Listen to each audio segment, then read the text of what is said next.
ہمارے سامنے نماز کے مسائل چل رہے تھے، تراویح کے اور نماز سے متعلق کچھ مسائل چل رہے تھے، تو آج اسی سلسلے میں کچھ اور باتیں آپ لوگوں کو سمجھا دوں۔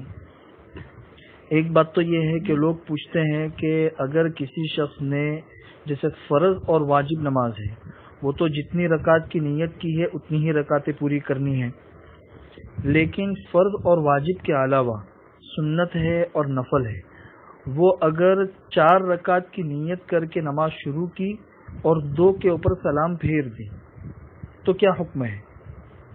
4 رکعت کی نیت کی اور 2 کے اوپر سلام پھیر دی تو پوری 4 رکعت دوبارہ قضا کرنی ہوگی یا 2 رکعت پھر سے پڑھنی ہوگی یا کیا حکم ہے؟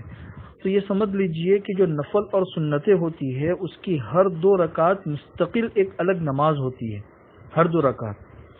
اس لیے اگر 4 رکعت کی نیت کر کے 2 رکعت پہ سلام پھیر دیا تو اب مستقل الگ سے کچھ پڑھنے کی ضرورت نہیں ہے، 2 رکعتیں آپ نے پوری کر لی اور 2 رکعتیں جو آپ کی باقی تھی چونکہ آپ نے اسے شروع کیا ہی نہیں ہے تو پھر اسے پورا کرنا بھی ضروری نہیں ہے۔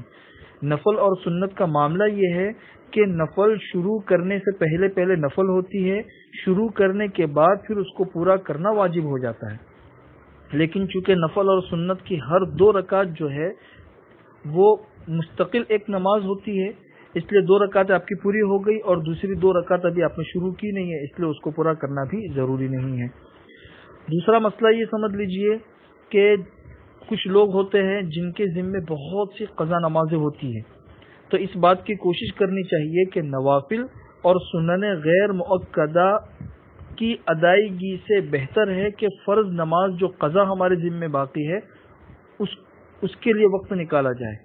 بہت سے لوگ ہوتے ہیں ان کے ذمے بہت ساری قضا نمازیں ہوتی ہے لیکن وہ نوافل زیادہ سے زیادہ پڑھتے ہیں، سنت غیر مؤکدہ زیادہ سے زیادہ پڑھتے ہیں، لیکن قضا نمازوں کے قضا کرنے کی کوئی فکر نہیں کرتے۔ اس لیے دھیان میں رکھیں کہ فرض اور سنت مؤکدہ یہ تو اپنی جگہ پہ ہے، لیکن اس کے علاوہ جو بھی نفل پڑھنی ہو یا سنت غیر مؤکدہ پڑھنی ہو تو اس کی جگہ پہ کوئی نہ کوئی قضا نماز پڑھ لی جائے تو قضا نماز بھی ہمارے ذمے سے ادا ہوتی رہے گی۔ تیسرا مسئلہ یہ ہے کہ بہت سے لوگ نماز پڑھتے ہیں اس حال میں کہ ان کو بہت شدید تقاضا ہوتا ہے قضائے حاجت کا، قضائے حاجت کا تقاضا ہوتا ہے، اسی دوران وہ جلدی جلدی نماز پڑھ لیتے ہیں۔ تو یہ دھیان میں رکھیں کہ طبعی ضرورت ہو تو اس وقت میں اور اس کے پریشر کی حالت میں جو نماز پڑھی جاتی ہے اس طریقے سے نماز پڑھنے سے احادیث میں ممانعت آئی ہے۔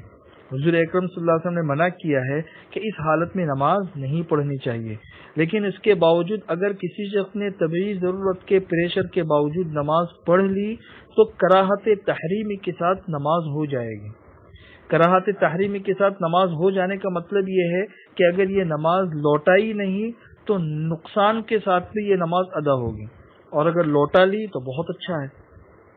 لیکن کراہت تحریمی کے ساتھ جو نماز ادا کی جاتی ہے اس کا حکم بھی سن لیجئے کہ مکروہ تحریمی کے ساتھ جو نماز ادا ہوتی ہے اس کا حکم یہ ہے کہ جب تک اس نماز کا وقت باقی ہے تب تک اس نماز کو لوٹانا واجب ہوتا ہے، اور نماز کا وقت نکل جانے کے بعد پھر اسے لوٹانا مستحب ہے، واجب نہیں ہے۔ جب تک نماز کا وقت باقی ہے تب تک اس کو لوٹانا واجب ہے، نماز کا وقت نکل گیا اب مستحب ہے، واجب نہیں ہے۔ کیوں؟ یہ اس وجہ سے کہ طبعی جب ضرورت ہوتی ہے انسان کو تو اس وقت میں انسان کی توجہ اللہ کی طرف نہیں رہتی ہے اور نماز میں یکسوئی نہیں رہتی ہے، بلکہ انسان کا ذہن الجھا ہوا رہتا ہے، اور نماز کے اندر بنیادی چیز یہی ہے کہ انسان کی مکمل توجہ اللہ کی طرف ہو اور وہ یکسو ہو۔ اس بنیاد پر یہ چیز مکروہ تحریمی ہے۔ جیسے اسی سے یہ مسئلہ بھی سمجھ میں آتا ہے جو عام طور پر لوگ پوچھتے ہیں کہ بھئی آئینے کے سامنے کھڑے رہ کر ہم نماز پڑھ سکتے ہیں کہ نہیں پڑھ سکتے، یہ بہت لوگ مسئلہ پوچھتے ہیں۔ تو بھئی آئینے کے سامنے نماز پڑھنے سے نماز ہو تو جاتی ہے، لیکن اس میں اصل مسئلہ یہی ہے کہ آئینے کے سامنے انسان نماز پڑھے گا تو بار بار آئینے میں اپنا چہرہ دیکھے گا، اپنا حلیہ دیکھے گا، اپنا جسم دیکھے گا، تو اس کی توجہ اپنے دیکھنے میں ہی لگے گی، اللہ کی طرف یکسو نہیں رہے گا۔ اس بنیاد پر بہتر تو نہیں ہے، لیکن آئینے کے سامنے کھڑے رہ کر اگر کسی شخص نے نماز پڑھی تو نماز ہو جائے گی، نماز ہونے میں کوئی حرج نہیں ہے۔ ایک مسئلہ یہ بھی سمجھ لیجئے کہ عام طور پر لوگ جو سفر کے اندر جاتے ہیں تو سفر میں جانے کے وقت میں لوگ پوچھتے ہیں کہ بھئی یہ سفر کے اندر سنتیں پڑھنی ہے یا نہیں پڑھنی ہے، سفر میں سنتیں پڑھنی ہے یا نہیں پڑھنی ہے. تو اس کا جواب آپ لوگوں کو سمجھا دوں کہ مختلف اوقات اور حالات کی وجہ سے شریعت نے کچھ رخصتیں اور اجازتیں دی ہوئی ہوتی ہیں. بعض مخصوص حالات ایسے ہوتے ہیں کہ ان میں شریعت کی طرف سے کچھ اجازتیں اور رخصتیں ملی ہوئی ہوتی ہے. تو انہی مخصوص حالات میں سے ایک حالت سفر کی بھی ہے کہ سفر کی وجہ سے شریعت نے بہت سی گنجائشیں دی ہے.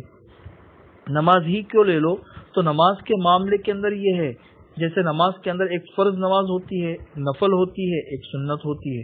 تو فرض نماز کے سلسلے میں تو یہ رعایت ہے کہ جو 4 رکعت والی نماز ہے اس کو 2 رکعت کر لی، یہ تو قصر ہو گئی.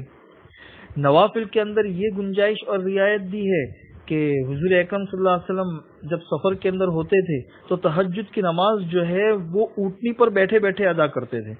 اونٹنی جا رہی ہے اور اسی پہ بیٹھے بیٹھے تہجد کی نماز ادا کر لی. تو نوافل کے اندر شریعت نے سفر کی حالت میں یہ اجازت دی ہے کہ اگر کوئی کھڑے رہ کر نہیں پڑھ سکتا ہے تو بیٹھ کے پڑھ لے، اشارے سے بھی پڑھ سکتا ہے. بلکہ اگر ٹرین یا کوئی بھی ایسی چیز اس قبلہ کے علاوہ کسی اور رخ پر جا رہی ہے تو نفل کے اندر استقبال قبلہ بھی ضروری نہیں ہے. گاڑی کسی اور طرف جا رہی ہے اور قبلہ کسی اور طرف ہے، نفل نماز آپ نے پڑھ لی تو آپ کی ہو جائے گی. یہ نفل کے اندر گنجائش ہو گئی. سنت کے اندر یہ گنجائش ہے کہ سفر کی حالت میں جو سنت مؤکدہ ہے یہ سمجھ لو کہ وہ سنت مؤکدہ نہیں رہتی، وہ غیر مؤکدہ ہو جاتی ہیں. یہ سنت کے ساتھ میں رعایت ہے. صرف فجر کی جو سنت ہے وہ اپنی جگہ سنت مؤکدہ باقی رہتی ہے، اسے ہر حال میں پڑھنا ہے. لیکن اس کے علاوہ جو سنتیں ہیں تو اس کی مؤکدیت تھوڑی سی نیچے ہو جاتی ہے، وہ غیر مؤکدہ ہو جاتی ہے. لیکن افضل اور بہتر طریقہ سفر کی حالت میں سنتیں پڑھنے کا یہ ہے کہ سفر 2 طرح کا ہوتا ہے. ایک سفر قرار ہوتا ہے، ایک سفر فرار ہوتا ہے. سفر قرار کا مطلب یہ ہے کہ ایک ہی جگہ پہ کچھ دن آپ کو رہنا ہے، تو آپ کی ٹرین چھوٹنے کا اندیشہ نہیں ہے، پلین چھوٹنے کا اندیشہ نہیں ہے، ایک جگہ آرام سے ہے.